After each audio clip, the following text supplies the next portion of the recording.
Beauty and the Beast. Once upon a time, in a bustling port city, where the air was always thick with the scent of salt and foreign spices, there lived a tremendously wealthy merchant. His warehouses overflowed with silks and tea, and his grand townhouse was the envy of all who saw it. The merchant was a widower and had 3 daughters who were known throughout the city for their striking looks. The 2 eldest, named Hortensia and Drusilla, were handsome enough, but their hearts were sour with vanity and greed. They spent their days preening before mirrors, adorning themselves in the most expensive gowns and jewels their father's money could buy. They demanded constant attention and flattery, and their greatest pleasure was attending lavish balls where they could look down upon those less fortunate. The youngest daughter, however, was as lovely in spirit as she was in appearance. Her nature was so sweet, her heart so kind, and her face so fair, that she had been known to all simply as Beauty since she was a little girl. She found joy not in fine clothes, but in reading books, tending to the flowers in the garden, and sinning quietly to herself. She treated everyone, from the highest lord to the lowliest servant, with the same gentle respect. Then one day, a terrible misfortune befell the family. A storm of unprecedented fury swept the seas, and the merchant's entire fleet of trading ships was lost to the waves. In a single stroke, his immense fortune was gone. All that remained was a small, humble cottage deep in the countryside. And so the family had to leave their grand home and move. Hortensia and Drusilla wept and wailed, complaining bitterly from dawn until dusk. They hated the tiny cottage, the simple chores, and the fact that they no longer had servants to wait on them. Beauty, though saddened by her father's distress, adapted to their new life with quiet grace. She rose early to clean the cottage, cook the meals, and cultivate a small vegetable patch, her cheerful disposition a small beacon of light in their gloomy new existence. After a year had passed, a rumour reached them.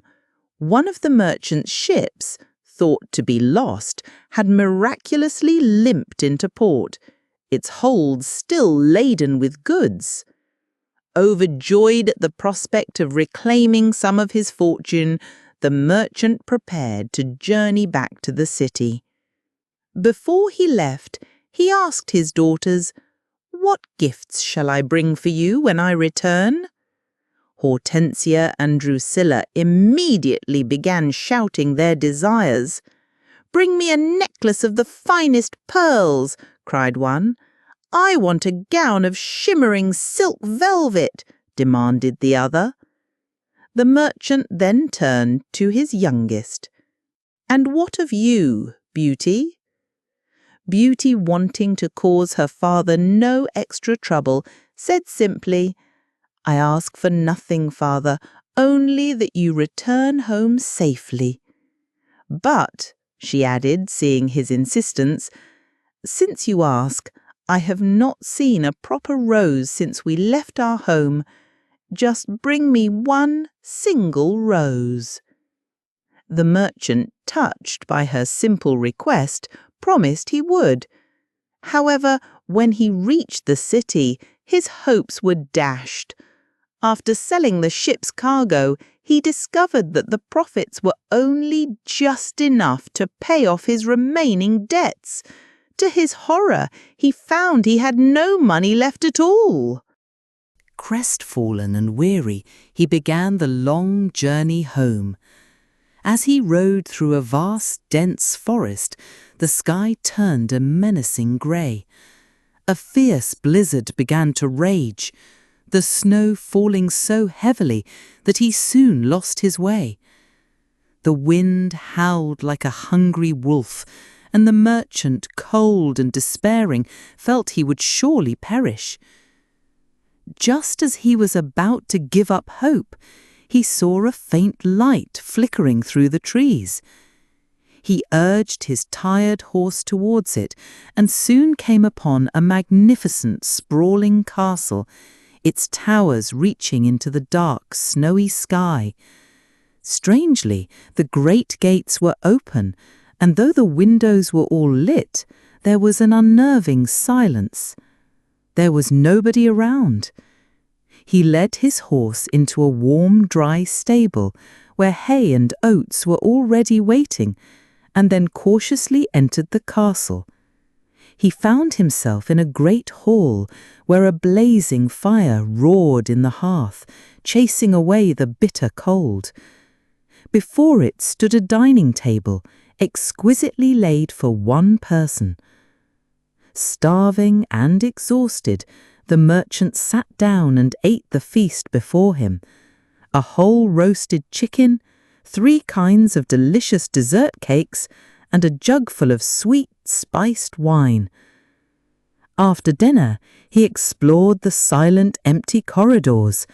He found a beautifully appointed bedroom, where a comfortable bed with fresh linens had already been turned down. It seemed an invitation. He was so tired that he wasted no time in crawling into it, and he fell instantly into a deep and dreamless sleep.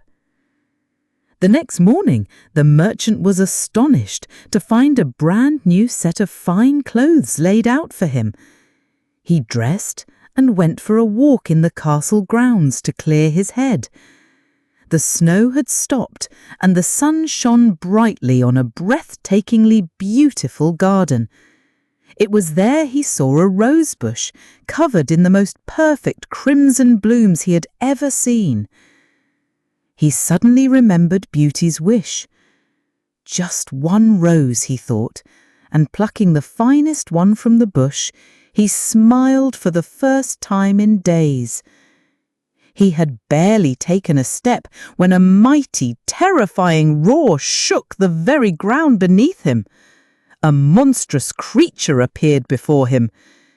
It was as tall as 2 men, with the head and claws of a lion, yet it was dressed in the fine coat of a nobleman. Its eyes burned with a furious rage. "You ungrateful wretch!" the beast bellowed, his voice a rumbling thunder.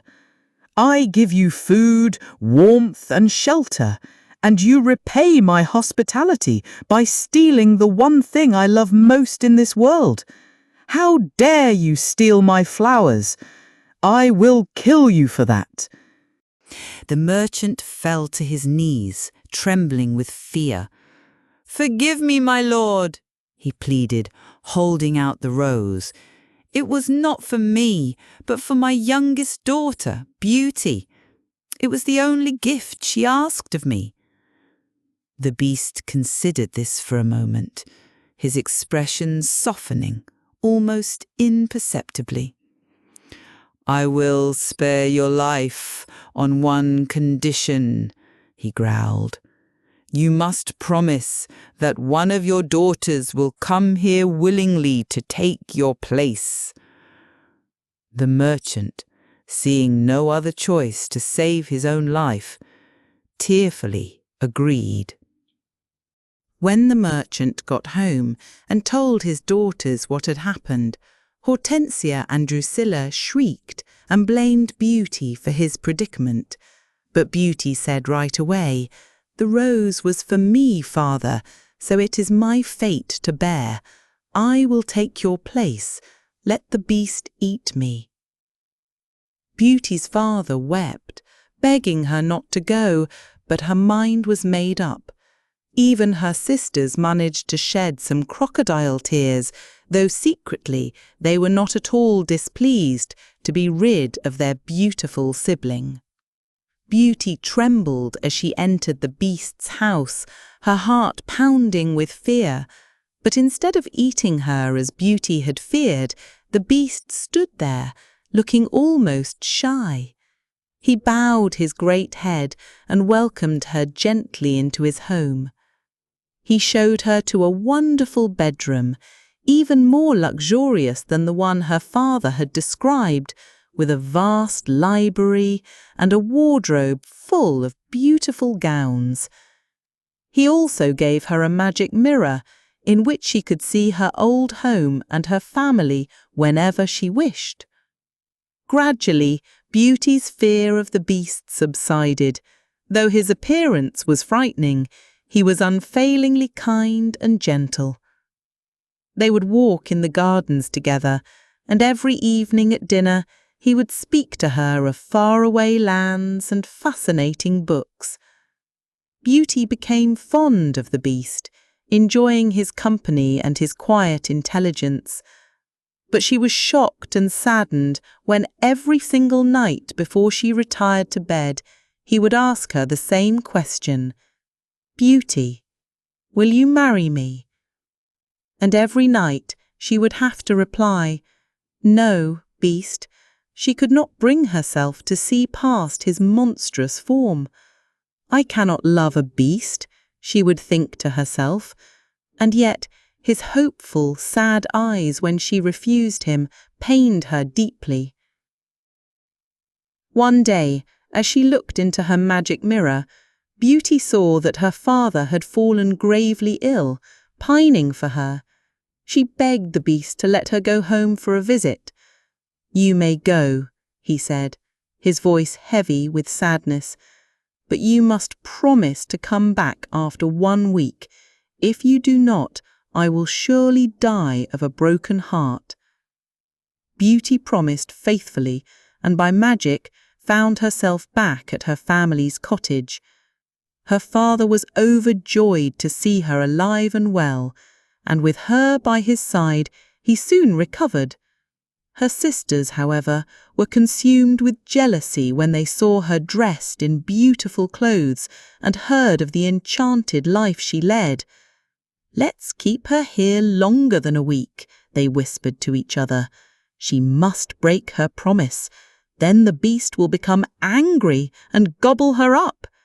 They showered her with false affection, begging her to stay just 1 more day and then another, until 10 days had passed. But Beauty began to miss the beast and the quiet kindness of the castle. One night she had a terrible dream that the beast was dying. She saw him lying in the rose garden, gasping for his last breath. She awoke in a panic, filled with remorse. "Oh, my poor beast," she cried. She wished herself back at his house, and in an instant she was there. She went through the silent rooms, calling his name, but they were all empty. A dreadful fear seized her heart. She ran out into the garden, and there, in the very spot from her dream, lay the beast, motionless upon the cold earth. Beauty rushed to his side and threw her arms around his great neck. He looked as if he was dying. "Don't die, beast. Please don't die," she cried, her tears falling onto his fur. At that moment she realized the truth of her own heart. "I love you. I will marry you." And suddenly a dazzling light surrounded them. The beast was transformed into a handsome prince with kind, loving eyes. He stood and took her hand, explaining that he had been put under a spell by a wicked fairy, condemned to remain a monster until a maiden agreed to marry him for who he was within. Beauty and the prince were married and lived happily ever after in the enchanted castle. And as for her selfish sisters, a good fairy turned the 2 older girls into stone statues, which had to stand forever at their sister's gate, to witness her happiness and reflect upon the coldness of their own hearts.